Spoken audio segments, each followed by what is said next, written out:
Supreme court అన్నా high court అన్నా చాలా గౌరవం ఉందన్నారు, చాలా సంతోషం.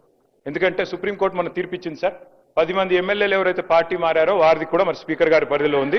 వారి విషయంలో కూడా స్పీకర్ గారు నిర్ణయం తీసుకుంటారని మేము ఆశిస్తాం. మేము ధర్నా చేశాము ఢిల్లీలో అన్నారు, మేము రాలేదు అన్నారు. సార్ ధర్నాకు మేము రాలేదు సరే, మరి రాహుల్ గాంధీ గారు రాలే, మల్లికార్జున్ ఖార్గే గారు కూడా రాలే కదా సార్.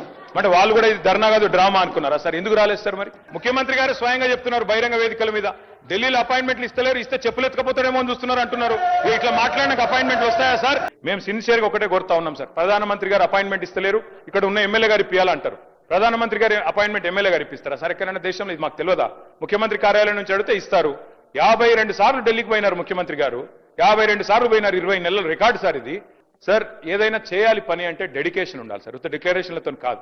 ఆ రోజు కేసీఆర్ గారు నేను ఆంధ్రప్రదేశ్ నుంచి పోతున్నా ఢిల్లీకి, తిరిగి తెలంగాణలోనే కాలు పెడతా అని చెప్పి పోయిండు, సాధించిండు.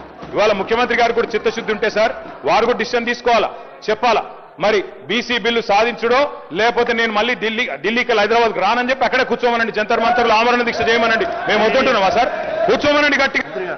కాంగ్రెస్ పార్టీకి 100 మంది ఎంపీలు ఉన్నారు అక్కడ, మీరు ఎందుకు గట్టిగా పట్టుబడతలేరు? పార్లమెంట్ లో 42% మీద అక్కడ కదా జరగాల్సింది చర్చ, అక్కడ కదా జరగాల్సింది రాజ్యాంగ సవరణ. అక్కడ చేయాల్సిన ప్రయత్నం చేయకుండా ఇక్కడ ఎంత చేస్తే కంఠశోష తప్ప ఏమొస్తుంది అధ్యక్ష?